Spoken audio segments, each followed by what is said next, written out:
Welcome to the Dropship Podcast, where you'll learn how to build and grow a high-ticket dropshipping business and hear stories from successful e-commerce entrepreneurs. Let's kick this thing off.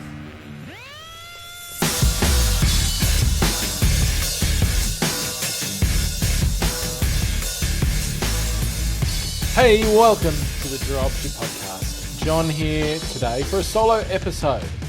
In this episode, I'm going to be chatting through a whole bunch of high-ticket dropshipping and business-related questions. So it's an Dropshipping Ask Me Anything session that was originally happened in our Facebook group, and there were so many good questions in here that I just thought we needed to chuck this out on our podcast so that more people who are interested in high-ticket dropshipping and starting their own business can listen in. So in this episode, I'm answering questions about Google Ads, about niche selection, about dealing with suppliers, about when to know if a niche isn't working out for you and you should move on, you should change approach, about should you be selling products that you're passionate in or not. There's a whole bunch of cool questions, many more, and we have a good chat about all of those things. So tune in. This is a longer form episode, but there's a ton of high-ticket dropshipping gold in here. So without further ado, let's dive in right now to the first question. And Joey's question is, how do you prioritize tasks in the early days of a new store? And then as a sub-comment, he put between focusing on adding new products, getting new suppliers, marketing, etc. Good question, Joey, and thank you for that. It's a question we get a lot, I think. And I think I've kind of dived into this. I actually dived into this a little bit on the last live I did in this group, which I think was back in late February, maybe. And that's also been on our podcast as well, which was an episode there where I talked about, what do you need to do? What should you focus on? What should you prioritize to hit your first 6,000 in profit? So this is a similar question, I guess. And once you get into launching your business, it's kind of like the world becomes your oyster in terms of there's so many things that you could do. There's so many directions that you could go in. There's a lot of different marketing strategies and tactics that will start to take up your attention. You could get more suppliers, you could get more products. Ideally, you've got ads to manage now. You're probably getting some customer inquiries, hopefully. You maybe starting to make some sales, so you've got some customer service there. So there can feel like there's a lot to do, and there's a lot that you could do in those early days of launching your business. And it does take a little while, I think, to sort of work out where your priorities should lie and just to kind of get into the swing of actually running a business. But to Joey's question, I think there's really, like in the early days of a new store, there's really three things. And Joey lists them, like new products, getting new suppliers. So when you launch your new store, before you launch, you're going to talk to some suppliers, you're going to get their products on your store. There's still going to be a whole bunch of other suppliers that you could go out and get in most cases. And you should continue to contact them and seek approval from suppliers, including the ones who said no or you didn't get an answer to in your first round of calls after you launch. In fact, you should keep doing that for your first 12 months consistently, to be honest, because one of the big differences for a high-ticket dropshipping business in terms of how many sales you're going to make and how much progress you're going to make often comes down to which brands do you have on your site within your market. Some brands, some suppliers work better than others. Some products sell better than others. And so if you've got as much product as you can, as great a representation of your niche on your site as you can, your chances of making sales are dramatically increased.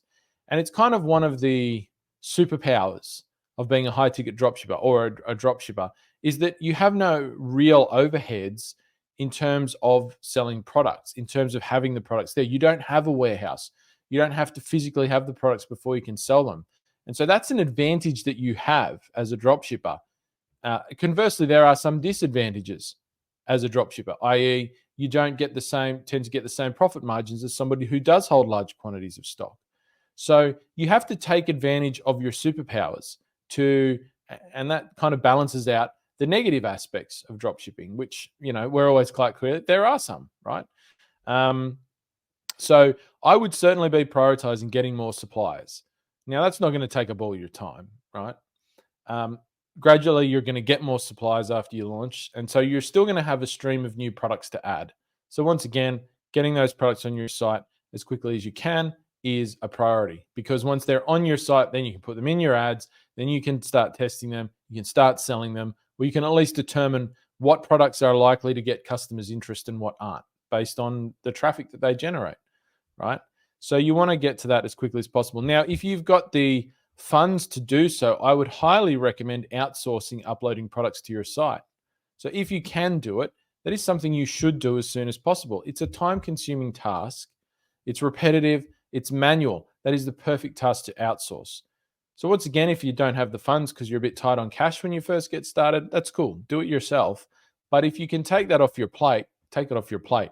Manage somebody who does that. And it's a task that you can get done by somebody else at a very low price, and it's a very process-driven task. So it's not hard to train somebody to do that. It's probably one of the best. It's the best way you can dip your toe into building a team.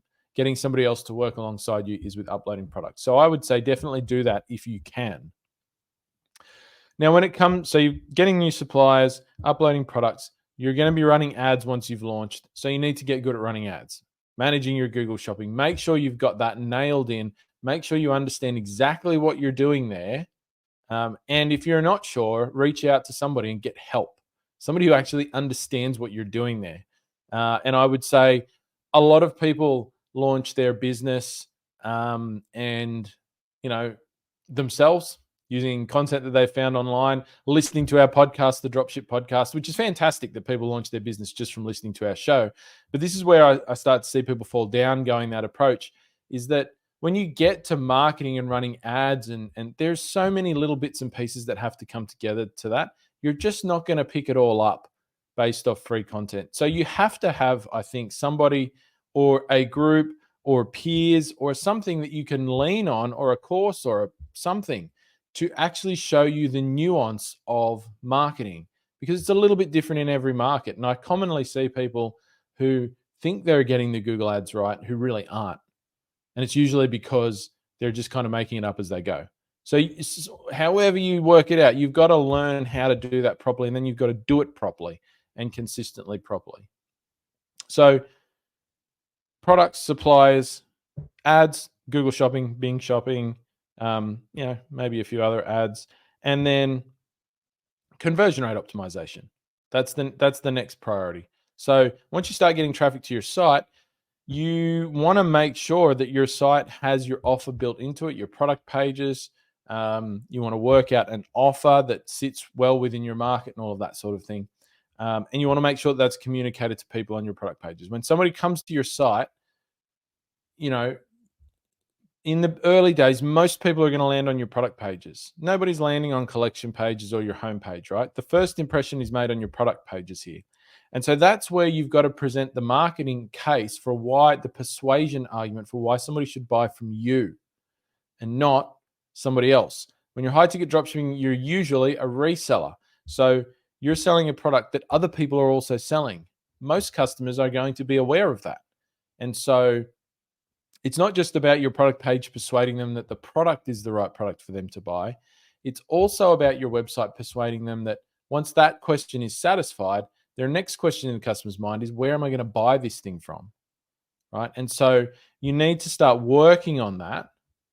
And I would say a little tip as well here is work out a way that you can encourage people to call your business. Right? The more people you talk to when you sell high ticket dropshipping products, the more sales you're going to make. There's no arguments about that. I know some people get into this, and this is not pointing this one at you, Joe. Some people get into high ticket dropshipping and they're like, oh, I just want to, be completely hands off, and I run an e-commerce business where I make lots of sales and I don't really deal much with customers and blah, blah, blah. That's just a bullshit lie. That doesn't happen, right? It's not going to happen. You got to talk to people. And so find a way on your product pages to encourage people to call your business. That's just a little tip. You'll make more sales that way. Outside of those things that I've just said, I wouldn't focus on anything else. If you're getting past those things, what's the next thing? It's SEO, right? But email marketing, retargeting, I'm not worrying about those things in the beginning. You can get to 100,000 in sales a month just doing the things that I just said. Nothing else. Like literally nothing else. Wouldn't worry about anything else. Don't sit there thinking about all social media, this, blah, blah, blah, that. Like, nah, just those things. Don't write blogs. Don't post content. Don't do any of that stuff. You don't need to do that stuff, right? If you focus on those 4 things I said, that's enough to get you to a point where where you've got profit coming in, et cetera, et cetera. If you can't get to a point where you've got profit coming in, then you haven't got those things right. Or you're in a niche that's not going to work out for some reason, right? Now, if you followed the right process to identify your niche, that's unlikely to happen. It does happen from time to time. And once again, find somebody who can give you advice on that and get advice from them as to whether or not you're in a niche that's no good. So thanks for your question, Joey. Right, now I'm going to flip over to a live question. I'll kind of alternate between the two. Matt, thank you for your question. You like my haircut? I like my haircut too. Thank you. Quick question regarding updating Australian business number. We have moved from sole trader to a company structure. What is the best way to update Shopify, Google Ads, Merchant Center, etc.? Look, easy question. Just go and do it. So like, there's no trick to it. Just go in and update stuff. Like, if there's any way you need to put, you'll have a new company name. Like, to be honest, I don't think you really need to worry about that too much. Like, you might update the billing section of your Shopify account. You've probably got an Australian company number now. You might want to put the name of your company in there for billing purposes. But like Google Ads, Merchant Center, etc., if it's up and running and it's working, your website name hasn't changed when you change company structure. I would leave everything as your website name if possible. The less you muck around with like billing in Google Ads, honestly, these days, the better. So customers don't need to know that stuff, right? So I wouldn't overthink it. I mean, in areas you need to do it and just do it. But if you don't need to do it, then don't do it. Do you know what I mean? Like, I'm just struggling to think of all the places that you need to do it, honestly, because really you should be using your website name really as your business name as much as possible, because your company is going to be, whatever your company name is, trading as your website name. So customers are going to know your business by your website name, not your company name. Now, sometimes they might be the same thing, but other times they might be different. So look, I really don't overthink that. But if possible, don't touch the billing settings of your Google Ads account unless you really need to. That's my advice, because they get a bit funny about that sort of stuff sometimes. Thanks, Matt, for the question. All right, flipping over to pre-submitted questions. Again, John asked the question. Margins seem to be quite an issue with suppliers in his niche, even after gaining some sales for them. What's the best way to approach this? And also, so second part to the question, how can we get potential customers to purchase from us instead of the supplier or the ghastly Amazon, particularly with pricing being so tight? Well, like I say, multi-part question there for John. So I'll try bits of that. Look, I mean, margins with suppliers, if they're tight, and you've made some sales, which it sounds like is the case, that's fantastic. Look, I mean, it's a pretty simple conversation, and they're either going to help you or they're not, right? I mean, I'm not going to pretend there's any magic trick to this. But I would be, having a chat with them, and I would be making sure that when I have a chat with them about margins, that I'm not just going in and asking them for a better margin, but I've got some numbers. So I'm going to go into them and I'm going to say, look, we've been making some sales for you. That's great. That's fantastic. We're enjoying our this relationship and working together. Small problem we have is that the economics aren't quite working out for us, right? And this is what it looks like. And then I would actually step them through real numbers around selling their products. So we're buying it from you for this. The retail price is here. This is our cost of marketing. This is the cost of shipping. What are your overheads? Blah, blah, blah. And we're left with this at the end of selling one of your products. So I would actually step it out with real numbers. I wouldn't just make it all airy-fairy and theoretical and whatnot in the air. Like, give it actual numbers, because your next thing is, like, we're running a business here. The point of a business is to produce profit. You get this, right? Because you're running a business. Like, do you think this works out? Like, just put it on them. Just say, look, this, like, obviously respectfully, but like, put it on them and say, how does that look to you? Are we able to do something here with margins to, make this a bit more of a win-win situation, right? That's the reality is, and you're couching that in so that we can go and sell more of your products, because at the moment this doesn't work out for us. There is no incentive for us to increase our efforts to sell your products, because increasing our efforts to sell your products is probably going to cost us a bit more, and it's going to squeeze those margins even more. So the choice we have is to sell more of your products or to go and sell more of somebody else's products. Somebody else who's going to offer us a better deal and increase their market share of the market. Like, that's just the reality. It's business. This is not personal. It's just business. Numbers don't lie, right? That's what you've got to put to them. Now, if you have that conversation and they don't want to budge on it, then there's not much you're going to do past that. Your choice is exactly the choice that I just said. Don't prioritize them. Sell them less, whatnot. I mean, if it's that way across your whole niche, and you've exhausted the supplies that you could get in that niche, then maybe that's a niche problem, right? Now, the second part of that question was, how can we get potential clients to purchase from us instead of the supplier or the ghastly Amazon? Look, I'm going to be honest. In my experience, I have rarely ever sold high-ticket products that are also sold on Amazon. Like, very rarely. In my experience, that's not usually the case. So I don't think Amazon is a massive problem. Once again, I mean, there may be a niche-specific thing, but like, I've been across hundreds of niches and I've never seen that as a significant issue. The supplier bit is a little bit more common. So some suppliers do sell direct to customer, of course, but there's some nuance here. Some do it actively and some don't actually really do it, i.e., they may have the ability for the customer to buy on their website, but they're not actually marketing their website. Now, that's not a problem. Most customers will not be buying for them. But the problem is more where you see suppliers who are actively advertising their products in the same spaces that you are going to be advertising your product. So in Google shopping ads, et cetera, et cetera. In that scenario, you have to think about it a little more. And you may choose not to compete in that space, or you may choose to. I mean, there's different ways. There's actually quite a few different ways of coming at this. Once again, you may choose not, like, personally, and even between me and Ben, there's some differences here, right? Like, he's not so worried by it. Personally, I will not advertise against brands in Google Shopping.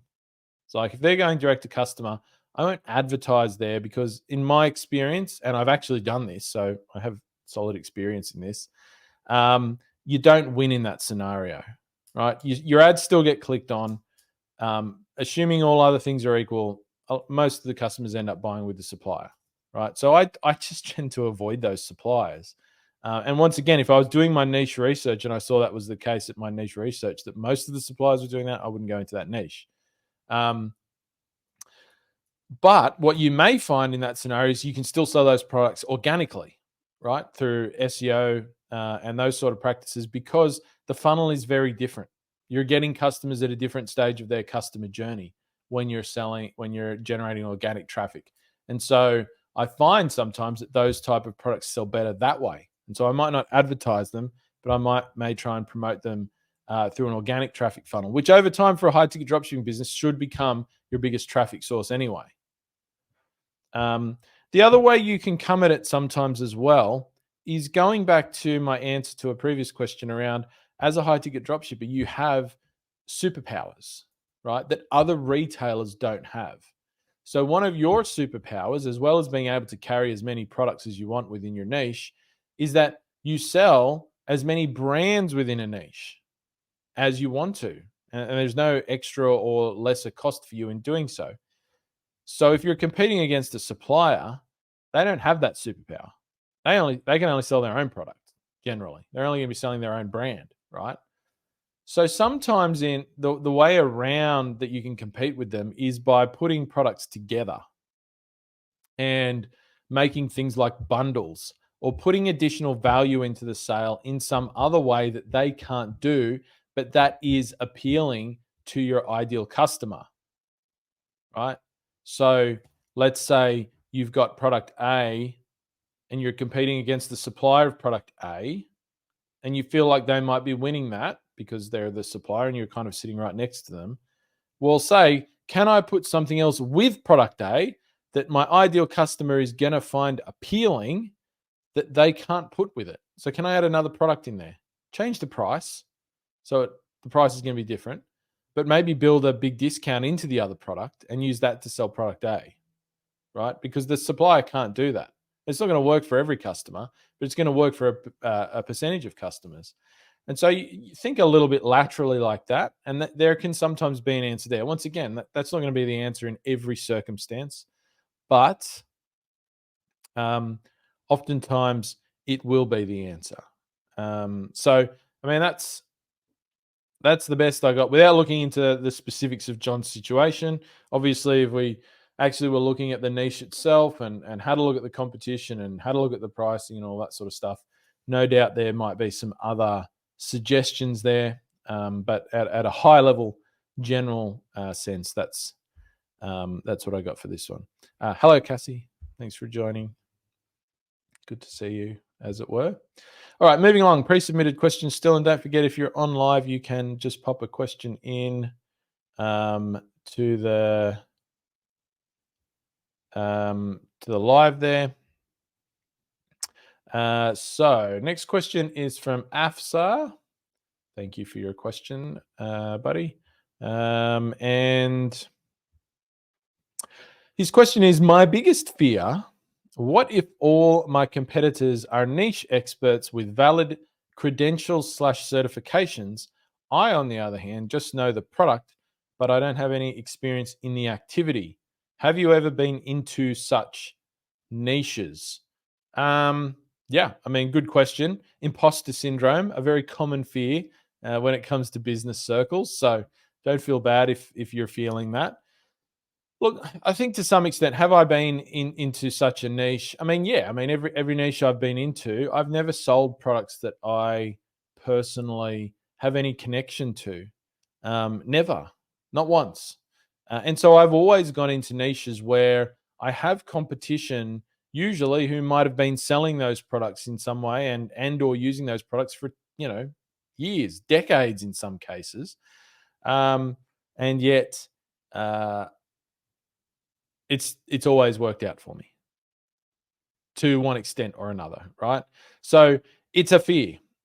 And it's good to recognize that fear, and it's good to be aware of what's happening in your market for sure. But like, is it something you really need to worried about? No, I don't think so. And here's why. In most cases, and for a high percentage of customers, it's just not relevant to the customer. It doesn't matter what you think, right? Or what you're worried about or what you're fearful of. At the end of the day, it matters what your customer's going to think. So bring this back to, what is your customer's interest when they come to your site? It's to find the solution to a problem that they have, and that solution is going to provide them an outcome that they desire. That is why every single person buys products online. That is why every single person buys any product. You have a problem, you need a solution, and you desire the outcome to that solution. That is it. So customers don't really give a shit as long as they're getting the outcome they want, right? So their outcome is not going to be tied up into what you have or haven't done. Does having less experience mean it's going to take you a little bit longer to be familiar with the products and to learn everything, blah, blah, blah? Yeah, sure, probably. But so what? What does that matter? I mean, you're going to have that to one extent or another, regardless of what niche you go into. Because for most people, I think it's unlikely that you're going to go into products that you've already been using for a long time. For some people that happens, For a majority of people, it doesn't. And every day I see people go into these niches where, there's a lot to learn. Maybe there's technical products and they do just fine. So I think it's a fear. It's not an unusual fear. There's nothing wrong with having that fear, but you just need to set it to one side and get on with it. I wouldn't worry about it. So thanks for that question, Afsar. Next question. I'll take a live question from Christopher. Thank you for asking that question. Christopher says, I can't wait to get started with Dropship Breakthru. I can't wait for you to get started with Dropship Breakthru either, Christopher. Good idea. And by the way, if anybody would like to also do that, just head to dropshipbreakthru.com/special or dropshipbreakthru.com/launch to get our launch program, which will get you up and running and making your first sales if you'd like to get started. Christopher then asks, is it a decent idea to try to sell things that need installation, like in-ground pools, outside stone fireplaces, new tubs/showers, etc.? Well, at a base level, yes. There's no something requiring installation in and of itself is not a barrier to doing it, to selling it. I've sold many products that need installation. Probably the caveat I would put on it, and once again, like I honestly think you can sell nearly anything. So I'm going to put a little caveat on it for a helpful thing. But once again, this isn't even really like a black or white caveat. Like there's different levels of installation, right? So some installation requires a lot of work to work out what's the right product. So if I take the example of an in-ground pool, now I actually just had one of these put into the property that I live in here in Australia late last year. There's a lot of work goes into, in some cases, working out what is the right in-ground pool and then actually obviously installing it. I mean, it was a lot of work. There are a lot of problems along the way. So, could you drop ship in-ground pool shells? Yes, you could. But there's going to be more work there in terms of the customer journey than, say, a bathtub, which is going to go into somebody's house, right? So there are different levels of complexity, I guess, is what I'm getting at. And I think if I was, if I was thinking about like comparing two niches and they both needed installation, I might think about what is the likely complexity of that installation, because the more complex it gets, the offset to that needs to be the price of the products, right? So, once again, an in-ground pool shell is significantly more expensive than a new bathtub. So you might say, well, the extra work I'm going to have to do to sell the in-ground pools is worth it because maybe they cost like $20,000 or something. And so if I can sell a few of those, it's going to be happy days, even at a, lowish margin. Whereas bathtubs, I'm going to have to do less work, probably more competitive, so on and such forth. So, I mean, that's a little caveat that I might make, but it's not a barrier. I mean, I've sold $1 million a month in revenue of hardtop metal gazebos, for example, which come flat packed. They all need installation. So it's not a barrier. Some customers will do it themselves. Some customers will hire a contractor to do it for them. That's their problem, essentially. But it does provide opportunities sometimes for you to provide additional value to the customer. So you could help customers in an installation niche, a niche where installation is required. You could help customers to arrange contractors to work with them, or to provide some other assistance in there at a cost, that you build some profit into. So there are ways that you can use installation to,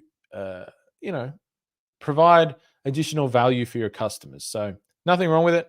I would definitely go down that path if all of the other boxes in your niche idea are checked. All right, back to a pre-submitted question from Kostadin. I hope I'm pronouncing your name right, mate. Apologies if I got that wrong. And his question is, how do you determine If a person would be able to do the job you hire them for long term, whether it is content creation or customer service or helping out with the website, is it as simple as money equals quality? No, it is not as simple as money equals quality. I can say that out of the gate. Definitely not. Oftentimes it's a good indicator, but no, it's not out of the gate. So, how do you determine if a person will be able to do the job you hire them for long term? Well, if they can do it in the short term, they can do it in the long term. I mean, there's not really any difference between that. Um, it's your job as somebody's employer.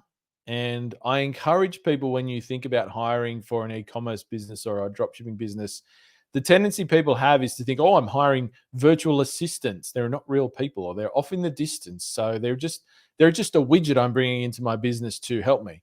No, hiring somebody here is no different than if you had a business and you were hiring somebody to sit next to you in your office. The minute you start hiring, you're now a leader. You're a business leader.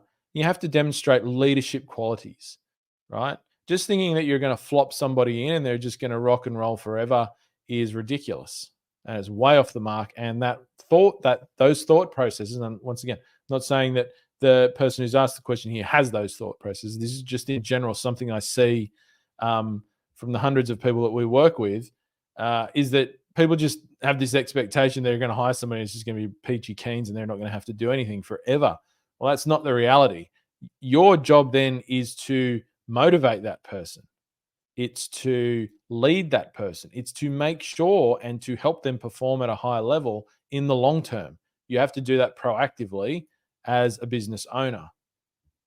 But in terms of determining if somebody would be able to do the job you hire them for, look, that'll depend a little bit on the role itself, I think. So, for example, if it's content creation, which is one of the examples given, that's a pretty simple one. Check their portfolio. Don't hire, like if you're hiring somebody to write content, right? Written content. If they don't have published content already online somewhere else, you shouldn't hire them in the first place. That's an automatic sign that they're probably not going to be able to do it.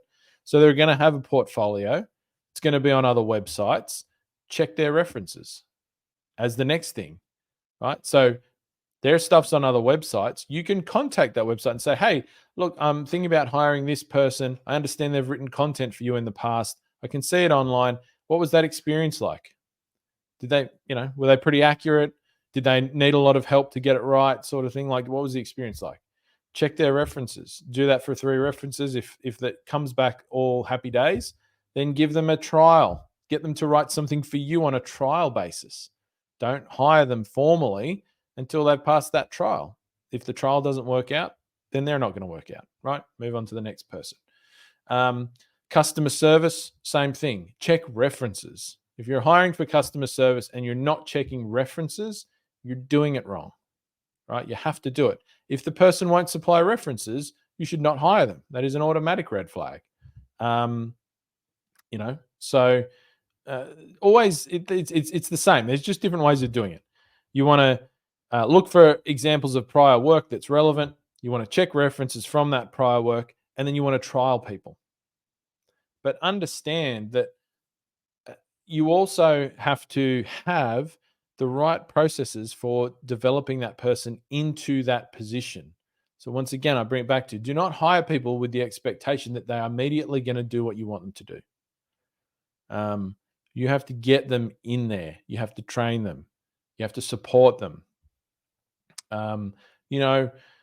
Long term, talking about long term, getting an understanding about what motivates people. Like, what are they looking to achieve with their life? Why are they coming to work for your business? I think that can sometimes help. If you're good at reading and understanding people, asking questions of people around that can help you. If you're not really a people person, you're probably not going to get the nuance in asking those questions. And so I wouldn't bother. At the end of the day, every time you hire somebody, there's a level of risk that they're not going to work out long term. And it's just another one of those risks that you take on as a business owner, along with other things. And that's just part of running a business. You have to be okay with taking on risk. And so the best you can do is vet them as much as possible. Put structures into your business to support them and help them in the long term, and also reward them and recognize them for good work and things like that. These are the things that are going to help people to stick with your business. And check in with them regularly along the way. See how they're going. See if they want to do new and different things. See if they want to do things differently, and see if you can support them through that. So once again, there might be more nuance for particular situations there, but at a high level, thanks for your answer there, for sure. All right, let's get back to our live questions now. And thank you. Good to see some live questions coming in, peoples. So live questions. Where are my questions going? There is a question here. Can you clarify more detail about SEO? Absolutely not. That is way too generic, and I do not have 6 hours to talk to you about SEO today. So I would ask you, can you clarify more detail about what you would like to know about SEO? And I'll be happy to answer your question. So I'll move on to another question here. This one is from Cody. It's live. Hi, Cody. Thank you for joining live. Some of my products are in the non-branded space, I think. My question is, how would I set up my Google shopping funnel since I'm not really targeting the name of the brand? Would I use keywords like 25-piece set or set in insert color? The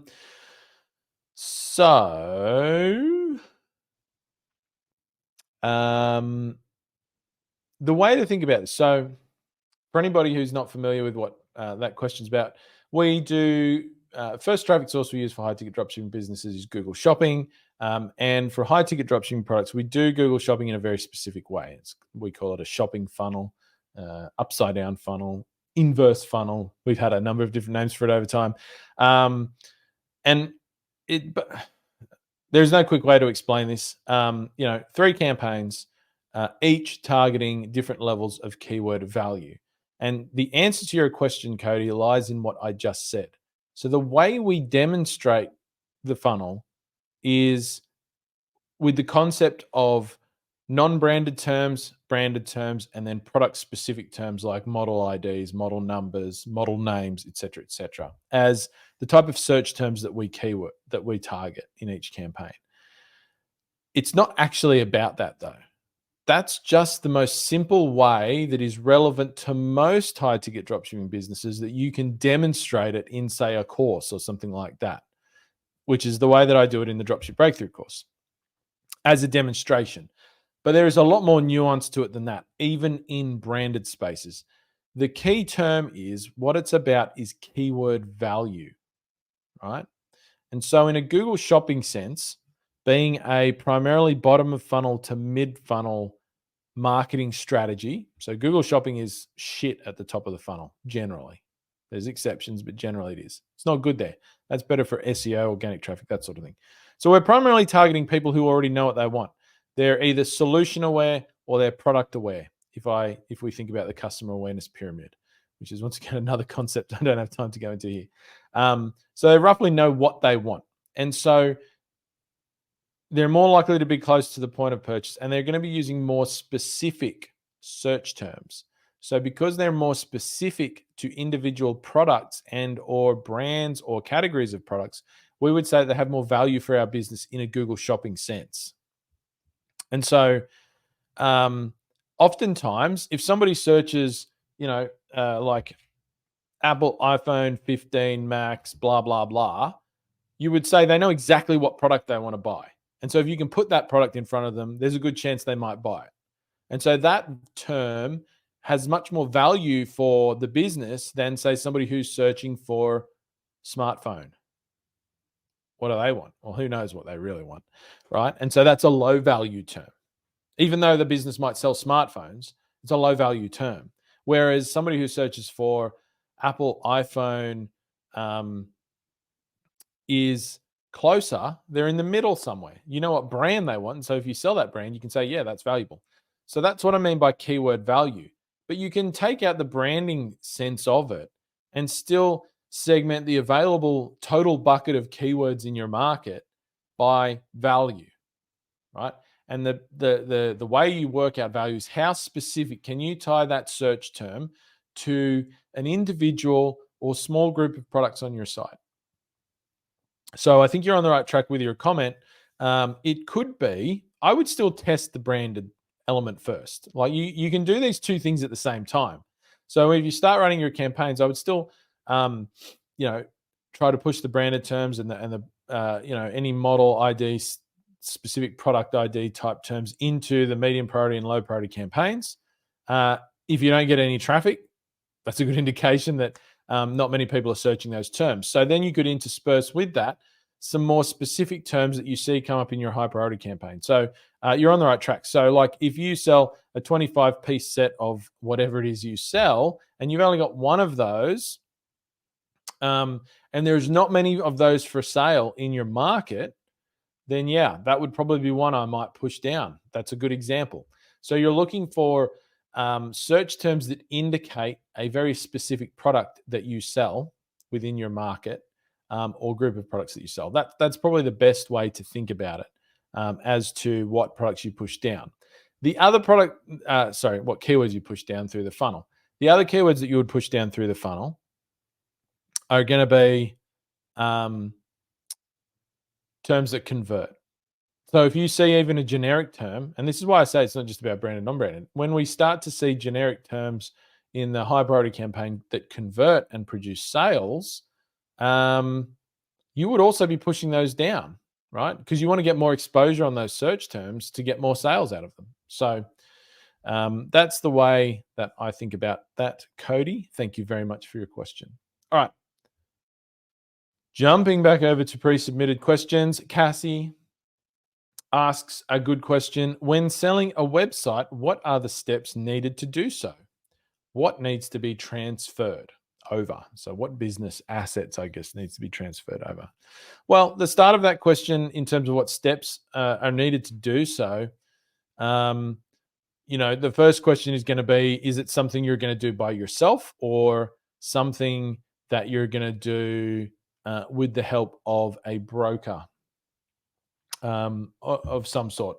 So when I say a broker, I mean somewhere like Quiet Light Brokerage, and that would be, if you're at a higher value, that would be somewhere we would suggest you go and reach out to them. Empire Flippers is another example, and there are other business brokers out there.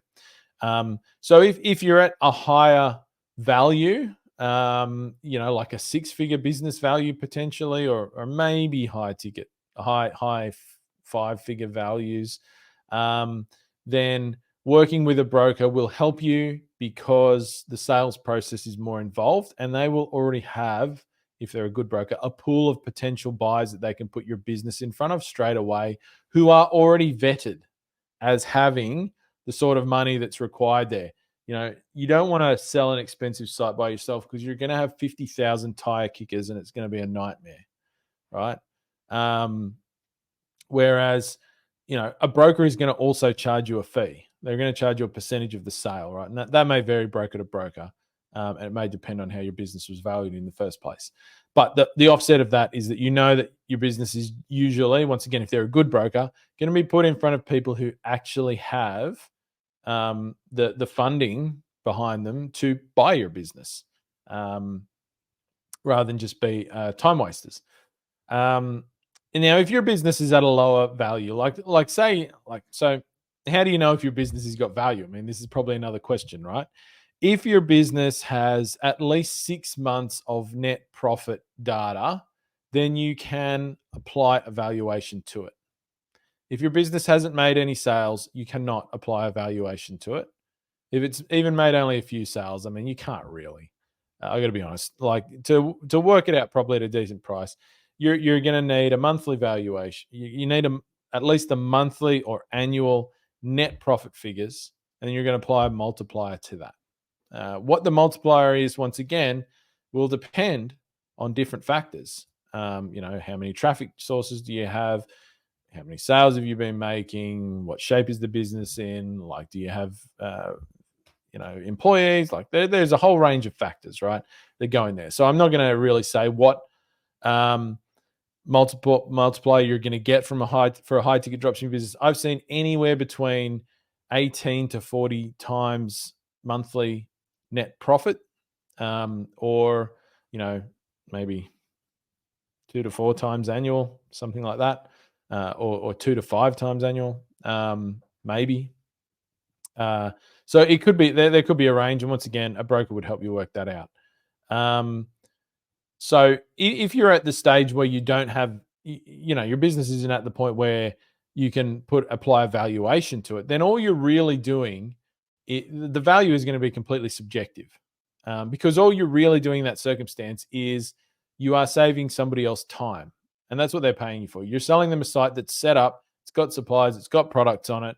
Assuming you've done a decent job of that, then you're saving somebody the time of going through all of that themselves, and what that's worth to somebody, is going to be what it's worth to somebody. You can say what you think it's worth, but ultimately somebody's going to make you an offer, and you'll choose whether you want to accept that or not. So the steps needed to do so, once again, if you're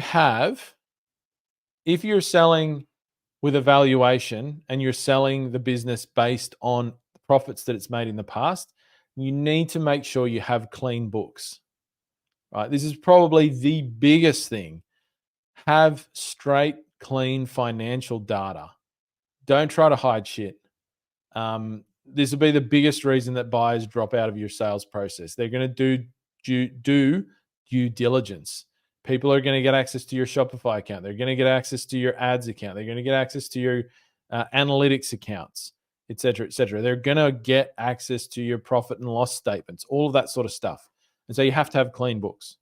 If you don't have clean books, you need to get clean books, because you're going to struggle to sell at a decent price without that. And be prepared for 1,000,001 questions about that. Selling a business is at a higher numbers is a very involved process, I would say. Whereas if you're selling a business without sales, there's not really many steps to do so. Just be clear about what you are including with it. If it's hard to get dropshipping business, it's going to be your Shopify account. It's going to be your domain. It's going to be your ad account. It's going to be it's going to be any of those like accounts that you've set up. If you set them up, ads, merchant center, analytics, you're going to need to transfer all of those. So just make a list of what's included. You don't have to transfer, pass over your business bank accounts or anything. But make a list of what's included, work out roughly what you should have a starting price that you think, work out what that is, and go and post it in places, right? You ask permission, you can post it in our Dropship Breakthru Facebook groups, see if anybody's interested in buying it there. There are websites out there, like marketplace type websites, where you can list businesses for sale yourself.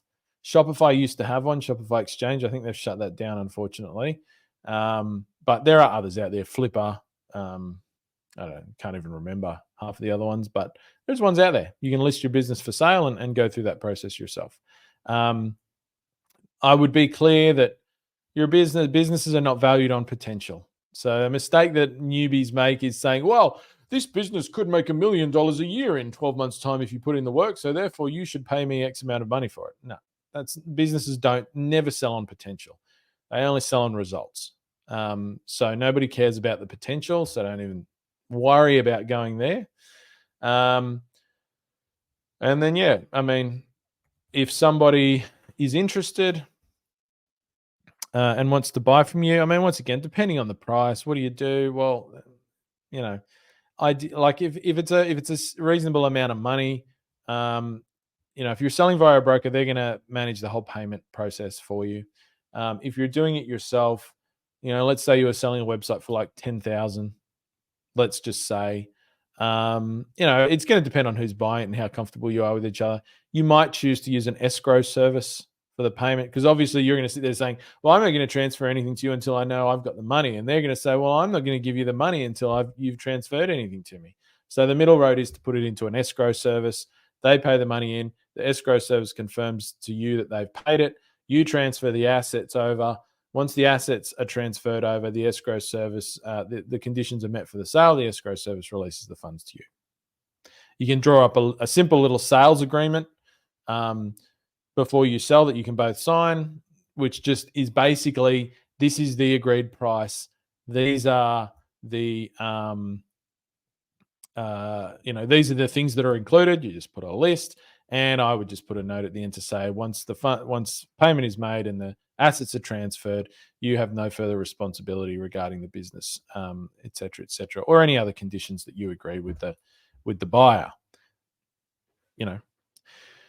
What needs to be transferred over? I mean, everything except for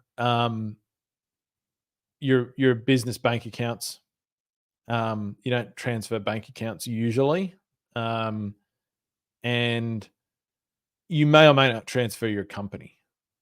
Right? I mean, if your business is set up with a company, you don't have to transfer the company. I mean, you could, but you don't have to. So, I mean, that's probably a question for you more than anything. But everything else goes. Anything else to do with the business, branding, supplier relationships, all of the information that you have regarding your business. You're basically just taking everything you've done and just going plonk. That's it. So, hopefully that answers your question, Cassie. Thank you for sending it through.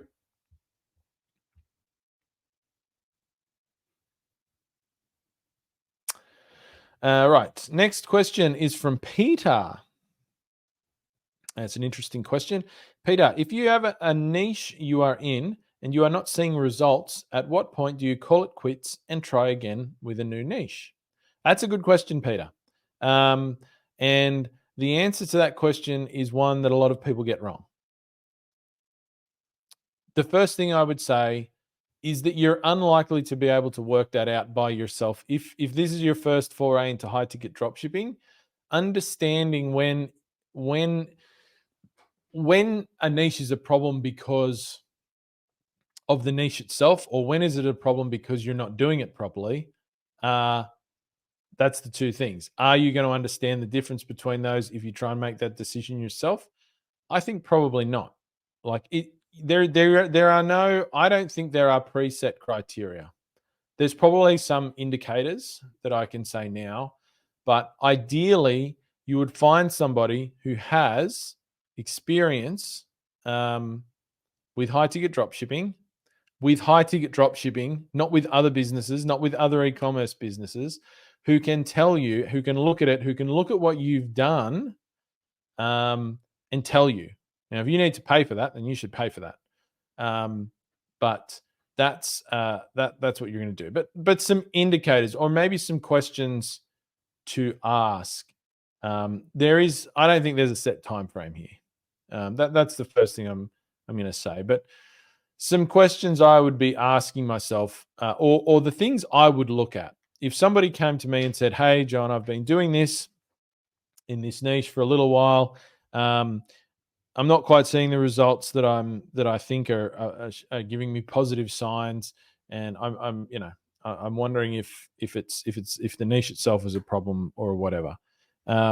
So things I'm going to look at. I'm going to look at the supplier side of things.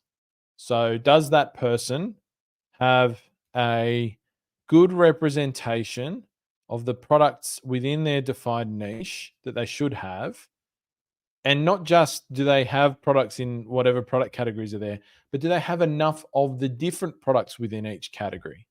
So this is probably one of the most common mistakes I see people make when they ask this question, is they've gone out, there's 30 brands in their space, they've gone out and got 3 or 4, launched their business, and then just run ads for a little while and not done anything else, not got many sales, and they're going, "Oh yeah, this niche doesn't work." The reason that almost entirely the reason that is because there's 27 other brands that you didn't get, and you're just not selling the right products in your niche. So you need to go out and blow through that supplier list and really push hard on it. Get some other brands. Like literally every high ticket dropshipping business I've ever seen, sales are dominated by some of the brands and not others. Like everybody has this experience. You will put suppliers on your website that almost never sell, and you'll put someone that sell really well. This is why earlier question I said, one of your priorities needs to be getting more brands. When I consult people on this who are in the early stages of their business, this is something I hammer them on all the time. Did you call more brands in the last month? Right? And if the answer is no, I'm going to say, well, go and do that this month, right? You have to do it because you can give yourself a false negative if you just happen to get a small number of brands in the beginning. They just happen not to be the best ones, or the ones that customers want to buy, or just the ones that sell well online. Some products sell online well better than others. Some products sell better on one site than others. And you see these patterns in every single high ticket dropshipping business. And before anybody asks, no, there's no way to 100% accurately predict what that's going to be. You just go and do it and you work it out. So, that's something I'm going to look at. I'm going to look at the traffic that's coming into the business and make sure, is this business generating the right traffic that's matched to the traffic source that they're getting the traffic from? Because if the answer to that, once again, is no, then it's not good quality traffic, then it's not a problem with the niche. It's a problem with, the way that the traffic's been generated. I'm going to look at the website and see what work has been done on the website. A website has to do certain things in order for it to help in the conversion process. I'm going to look at the website. I'm going to be looking at what's that business's customer service approach, right? So I've had people come to me and literally and say, "Oh, I'm not making any sales." I look at their website; they don't have a phone number on their website, and they're trying to sell, $5,000 products. Well, here's a hot tip: you're not going to sell any without a phone number on your website, hardly, right? Just simple fact is, at those sort of price points, a lot of people are going to want to call you before they place an order. A lot of people. Not all of them, but a lot will. So, I'll be looking at those things. Does the business have a clear offer? Is it communicated on the product pages? Has that been researched in relation to the competition in their market? And adjusted accordingly. If the answer to any of those things is no, then once again, it's probably not a problem with the niche. You're not doing a good job of selling your products.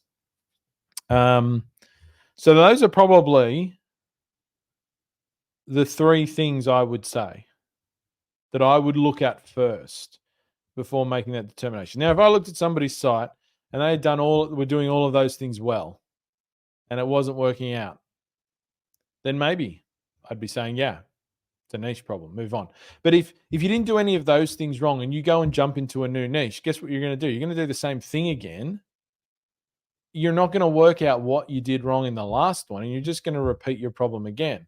And this is the problem with trying to determine by yourself when you're brand new to business whether your niche is good or not, is that you're not capable of analyzing your own efforts because you haven't done it yet successfully. So you don't know what that looks like, right? So if you just stop, and once again, I see people do this often, they'll go through 3 or 4 niches and they just keep doing the same thing again and again. And it turns out they're doing the wrong thing. And all they're doing is replicating the wrong thing again and again and again. And that's that's bad. And not because they intentionally did that. It's just because they didn't have the experience to look at what they're doing and say, no, I'm actually doing it wrong. If I go and do that again, it's not likely going to work. And I have seen that quite a few times over the years. So thank you for that question, Peter. I hope that enlightens you in some way, as if that relates to your own situation. I hope that's helpful in some way. All right, moving along. I'm going to go to the next pre-submitted question, then I'll come back to a couple of live questions here. This one is from Brian. Brian asks, maybe it's just me, but I feel like folks are very secretive on exactly what their business name / domain name is. I'd love to hear / see what are some of the more successful brands that have been built through this program. And I would assume Brian means the Dropship Breakthru program. Not to copy, but to inspire and provide ideas for our businesses. Maybe I'm on an island, but thought I'd throw it out there in the event others feel this way. Thanks, John. Well, thanks for the question, Brian. No problems. Yeah, look, I mean, I guess, in the dropshipping space, a lot of people don't tend to share, but once again, share their businesses or whatever. I mean, what's the incentive for somebody to share their business? Like, I'm not going to, right? I'm not going to go out and put out a list of what our students' businesses are unless they choose to do that. That's not my place to do that. They're not my businesses. And so if we've got students who don't want to reveal what their business is, I'm not going to go and make them do that. So to answer your question directly for myself, no, I'm not going to do that because they're not my businesses. So, why people do or don't do that? Like, I mean, why would they do that? I guess, like, there's no incentive for our students to go and post publicly, this is my business. If, like, they're not going to get anything out of doing that.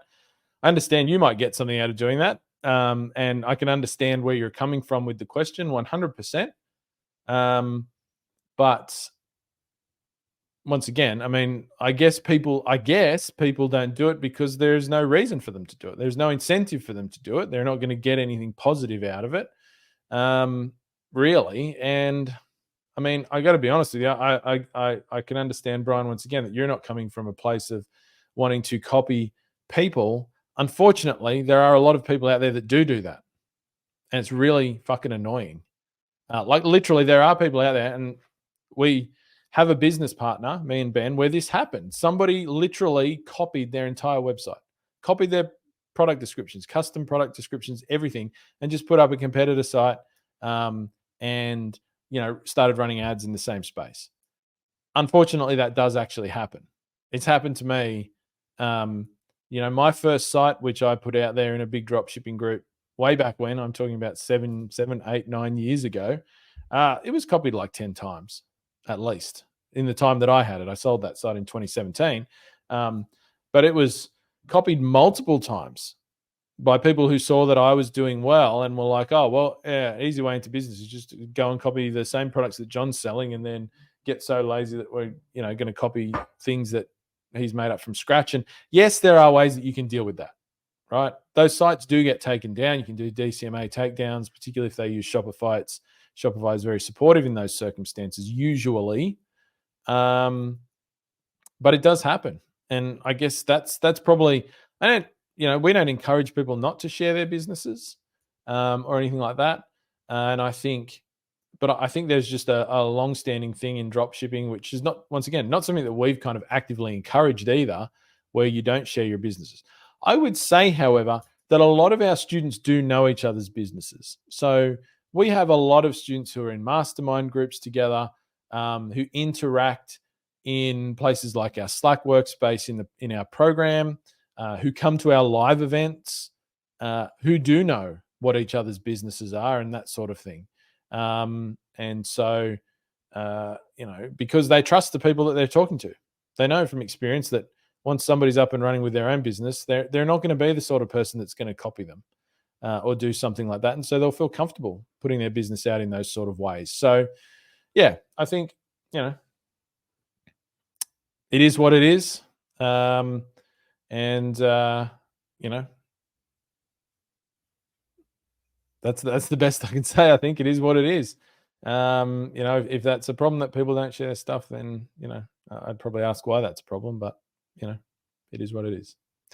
Thank you for the question. However, all right. So just coming back to live questions here. I've got a question here, and I can't see where the question's coming. Oh, Wayne. Wayne asks, do you recommend a certain number of products to launch? No, I don't recommend a certain number of products to launch. It doesn't really matter. I mean, assuming, once again, you're doing high-ticket dropshipping, you can launch with any number of products. You could launch with one supplier, and whatever products they have. If they have 10 products, you could launch with that. Absolutely. Get the ball rolling, get used to running some ads, et cetera. For sure, you can do that. You can launch with 2 suppliers, 3 suppliers, 4 suppliers, 10 suppliers, whatever you want. I would go through your first round of supplier contact, see how many you get their products online and go with that. The key is, though, as I've said in response to a couple of other questions, I think here is don't stop there. I think the mistake people fall into is they get a few brands on board in the beginning, you always get more over time as well. Like you'll get a good number in the beginning usually, but you won't get them all. But then there'll be ones that you'll get later, for any number of reasons. But people get a few on board, they start running ads, they get all tied up in the marketing stuff and whatnot, and they don't keep contacting brands. And I think that can lead you to some false negatives about your business. So whatever you launch with, don't take the foot off the accelerator of getting more brands on your site after you launch. Keep at that. And as I said, that should really be a priority for you for at least your first 12 months in business. And you should keep doing it beyond that as well. Like once you're into a niche, you'll keep identifying brands and ways that you can serve your customer for years, right? You just might not do it as frequently as you get, a business that's a bit older. You might, so I with an older business, I personally used to just do supplier outreach once or twice a year, get their products online, then focus on selling them. But in the first 12 months, you should literally be doing it every opportunity you have, in my opinion. So thank you for that question, Wayne. All right, going back to here, pre-submitted questions, and I'm moving down to one from Ben. Thank you for your question, Ben. With a funnel type Google Ads campaign, if Google isn't coming close to spending the daily budget, is it a case of just increasing bids? Is this the case for a standard shopping campaign also? Good question, Ben. Thank you for it. The answer is yes. Usually it is. That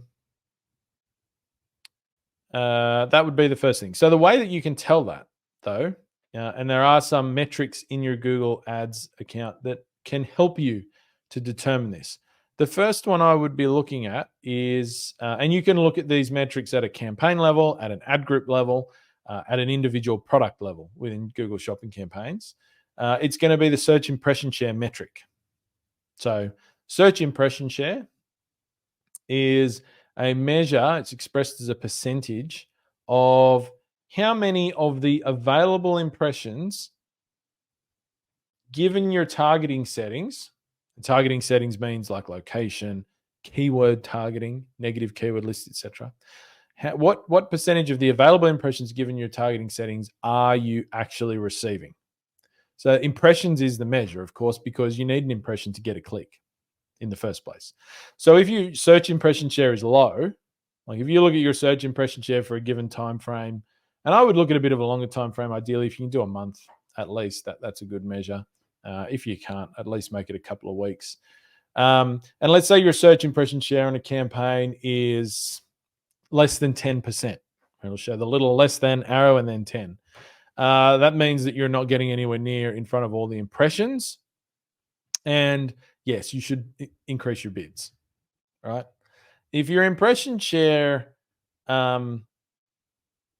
is 100%, on the flip side, that means you're already getting in front of all of the impressions given your keyword targeting, like whatever keywords you're targeting in that particular campaign, right? So increasing your bids is not going to get you more impressions in that example. What I would look at as a secondary metric from there to work out how you could spend more is your click-through rate. So if you've got high impression share and a low click-through rate, then that means that you're getting impressions on the page, but people aren't clicking your ads, and so they're not spending anything.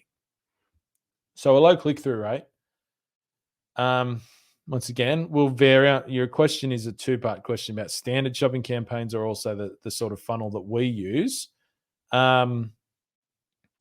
Click-through, a good click-through rate is going to be anywhere between anything probably over 0.8%, ideally over 1%. Right? If your click-through rate's like 0.1 or 0.2 or 0.3 or 0.4, unless it's a very broad campaign, and I struggle to see why you would want that, but let's just say maybe if it's a broad campaign, that would be okay.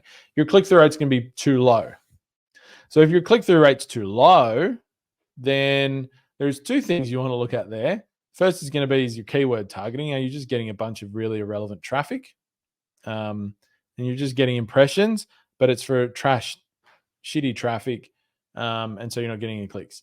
But then I would look at a secondary search impression share metric, which would be search absolute top impression share, which is going to tell you of the times that you get an impression, How often are you at the top or to the leftmost if it's in the horizontal ad listings, right?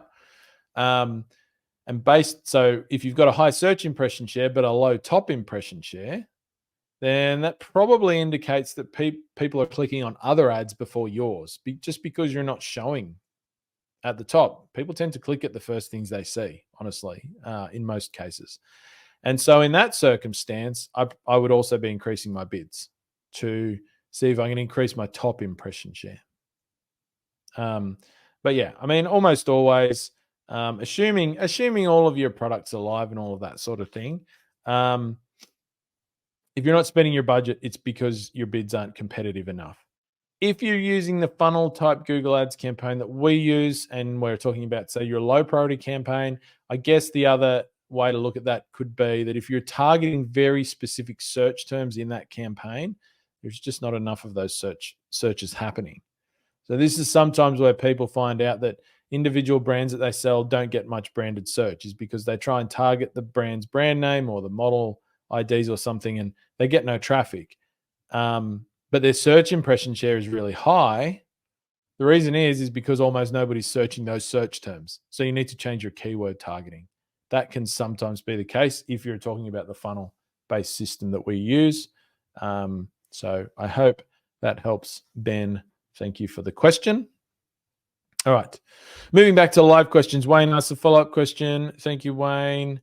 I have suppliers giving 30% margins. Do you think that is enough to be profitable, or should I skip those and find ones with better margins? Looking at price points around $1,500. Yes, Wayne, that will be fine. Yeah. I mean, look, depends on the product, maybe. I mean, if those are really big and heavy products, then 1,500 isn't a particularly appealing price point. But I mean, 30% on 1,500 is $450. You have to take into account, the main thing you have to take into account there is what's the arrangement for shipping the products and how much is that likely to cost, right? If it's an average size product, that's going to be fine. Like I say, if it's a really big and heavy product, then the rule for really big and heavy products is they need to be expensive. 1,500 isn't expensive when it comes to high ticket, right? I mean, out of all products it is, but 30% is usually a fine starting point, yeah. If I just talked about on average. But there could be some circumstances where it might not be quite ideal. But yeah, I would definitely be using those products, 100%. All right, back to pre-submitted questions. Oh, this is coming to the last pre-submitted question, I think. This is from Olaf. Thank you for your question, Olaf. I feel like the biggest problem that my head cannot get around is finding my niche. I'm mostly into sports active lifestyle, longboards and skateboarding and tech. And it feels like everything I think of has been done. All right, he has a second question. So I'm just going to go with that one first. Look, so what is my answer? I mentioned this earlier. Look, it's nice if you can sell product, like build a business that's in a niche that you're passionate about yourself. That's cool, right? But it's not always going to be the case, right? I've never done that. Like quite literally, I can't think of a single product I've ever sold where I'm like, if this product didn't exist in this world, I wouldn't care. Like, I really wouldn't. I love the business. I'm passionate about building and running my businesses. That's my passion. I'm passionate about the lifestyle it creates for me. I'm passionate about the options it gives my children because I'm successful at it, et cetera, et cetera. That's what I care about. The products are just a vehicle to me. And I can tell you I've been doing that for 10 years and it's not a problem. So, I think honestly, my answer is if you really want to do this because you want the results of what doing business can provide, who cares about the product? Right? Don't hold yourself. I mean, you could go around on that for a decade, just I can't find the right product. Oh, I can't find the right product. And you wake up 10 years later and you've done nothing. And that's a massive wasted opportunity, because that whole time you could have been doing things that, you don't love the product, but you're making money. You're building a lifestyle. You're building a business. You're building multiple businesses. You're selling businesses. You could have done all of that in the time that you're going around about, oh, I'm waiting for the perfect business idea, or I'm waiting for conditions to be perfect. This is almost the number one reason why most people don't achieve some of the things that they think they want to achieve, is because they wait for all the conditions to be lined up. They wait for the perfect time to do things. And this is not just with business. It can be with other things. Starting a family, for example. Oh, I have buying a house. Like, I have to wait for conditions to be perfect before I can take that action. Well, conditions are never perfect. And if you wait for things to be perfect, if you wait for the right business idea to come along, if you wait for the right product to pop into your head, chances are that you're just never going to do anything. And that is the worst thing. That is the worst thing. You might say, well, I'll still be there in my safe little bubble that I'm currently in or whatever. But no, like, to me, that's a wasted life personally. So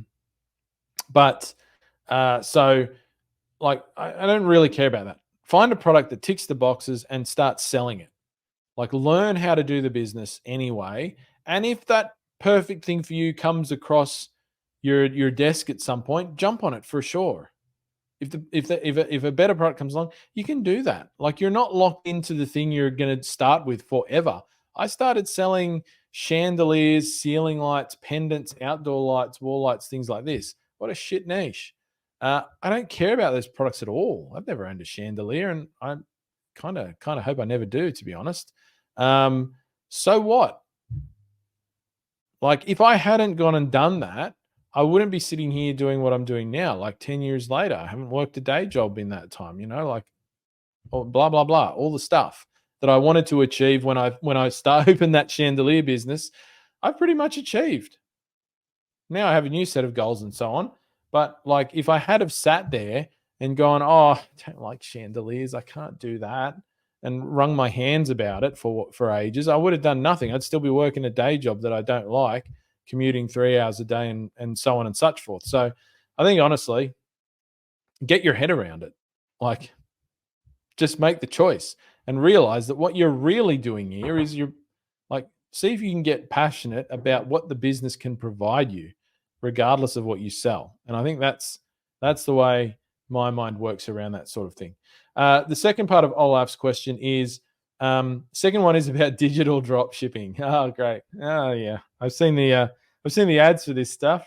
The TikTok boys and the pimply faced teenagers talking about digital drop shipping. What do you think about it? I don't mean in the sense that I would be doing my own courses, but rather buying out licenses and selling them in bundles. Cheers from Poland. So digital drop shipping, if for somebody who hasn't heard that term yet, it's a new thing. I guess you're probably going to see 50,000 Facebook ads or TikTok ads or wherever you hang out online about this stuff. I've already been seeing them. They're moderately amusing. The idea is that you're getting digital products and you're selling them on a website. They're not necessarily products that you created. And look, I'm not going to pretend like I'm an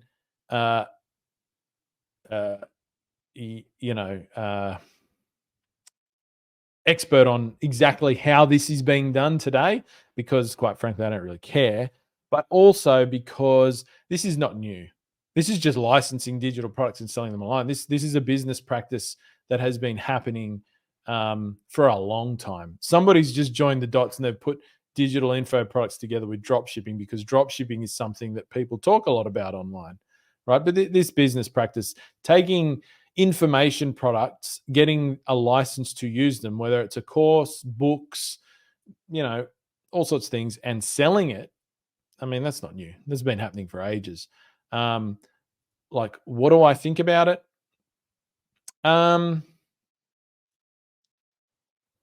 Look, it can work. I mean, like, literally almost any business idea you can think of can work, right? If you really want it to, and with the right conditions. Here's like, and so I'm sure there is some model out there that somebody's got, or some method of determining whether a digital product would be good to sell as a third party, right? As the person who didn't create it, in a licensed sense. I'm sure there is some model to determine that. I can certainly think that there would be a lot out there that it wouldn't work. And it would depend on the price point, I would think, as well. So I'll give you an example, right? I mean, if you were to, and I can tell you this as somebody who sells Dropship Breakthru, is a digital product, is an information product, right? It ain't easy to sell. It's much easier selling physical products. I can tell you that right now. If you were to try and sell like a course the same as Dropship Breakthru, let's say, you wouldn't have any luck, right? You would rarely sell it unless you sold it dirt cheap, and I mean like $20 or $30 or something like that, which might be the business model. Like I say, I don't know, but you're not going to sell it. And the reason is because people buy our program, generally speaking, because of our reputation, right? Because me and Ben have been doing what we preach for a decade each. So combined 20 years of experience. And because we've got, student results and blah, blah, blah, and all of that sort of stuff. Because people listen to our podcast, listen to 50 episodes of our podcast, and they know that we're the real deal, right? This is why people join what we do. Now, if you take me and Ben out of it, this business has little to no value. Like if you're just some third party and you're like, oh, yeah, I'm not actually a drop shipper, but here, buy my course about drop shipping. I just don't see that working. But that's quite a complex business, quite a complex topic for a course. So like I say, I could imagine it working if you had a little course that answered a simple question about something that people didn't need to be satisfied that you had much expertise in, right? I could see that happening and potentially working. So once again, if I'm in a decision between would I do high ticket drop shipping or digital drop shipping, and without having a massively, I mean, I know the historical sense of selling information products online. I get that, and I don't think it's any different. But I take physical products every day of the week. Personally, I don't really see. If I was going to do digital drop shipping, I would probably just do affiliate marketing, right? Because once again, the people with the best courses are not licensing them out, right? We're never going to license out the rights to Dropship Breakthru unless we want to stop doing it altogether, right? I'm never going to do that because why would I? It produces money for me. Why would I give the rights to sell that to somebody else when I can just get all of the customers for that? But however, we do have affiliates who are people who go out and do stuff and promote our course and in return get paid for doing that, right? So I think if I was going to be if I would prefer probably to do affiliate marketing and get access to the best courses, because all the best courses pretty much have affiliate network products that you can promote for them and all of that sort of thing. I'd probably just do that, to be honest, if it were me. But, maybe on that, I'm speaking out my ass. Maybe the pimply faced teenagers have a great model for doing this that I'm just not aware of yet. And I'd love to be proven wrong on that for sure. All right. Okay, so that is the end of the pre-submitted questions. Thank you for those. There's a couple of live ones left. Wayne asks Klaviyo or just use Shopify email. Use personally, I don't like Klaviyo for reasons. However, Shopify email is way too basic in the long term. You need a proper email autoresponder. Klaviyo Drip is another good example. There are others out there as well. Shopify email is way too basic. Doesn't do the things you need it to do when you actually get into email marketing solidly. So you're better off setting up and populating a good email tool earlier on. Even if you don't do a lot of email marketing, I would still get it hooked up and get things like your abandoned cart emails into it and all that sort of thing. And then when you get into more advanced email marketing, which for a high ticket dropshipping business, to be honest, you shouldn't even be paying attention to that for 6 to 12 months into your business, right? Email marketing is not going to be the thing that grows your business early on. There are other things that are going to get you to the revenue levels where it makes sense to start leveraging email. But in the beginning, I mean, unless you're at least 50,000 a month in sales, I really wouldn't be worrying about email marketing. Other than having like just the basics in place. Like you need an abandoned checkout email flow, like 5 to 7 emails. You need like a little welcome series for new customers. So you need the basics, but that's really like the basics of email marketing. Email marketing is a strategy way bigger than that. And the way bigger than that part, you don't need to worry about. Thanks for listening to the Dropship Podcast. You can find all the show notes for this episode at dropshippodcast.com. And if you're ready to take the next step in your dropshipping journey, we invite you to join us inside Dropship Breakthru, where John and I will walk you through step by step in starting your own high-ticket dropshipping e-commerce business. But that's not all. Dropship Breakthru will also teach you everything you'll need to know to grow your business and take it to the next level. So head over to dropshipbreakthru.com and sign up for our free training that will help you take the first steps towards building and growing your own profitable high-ticket dropshipping business.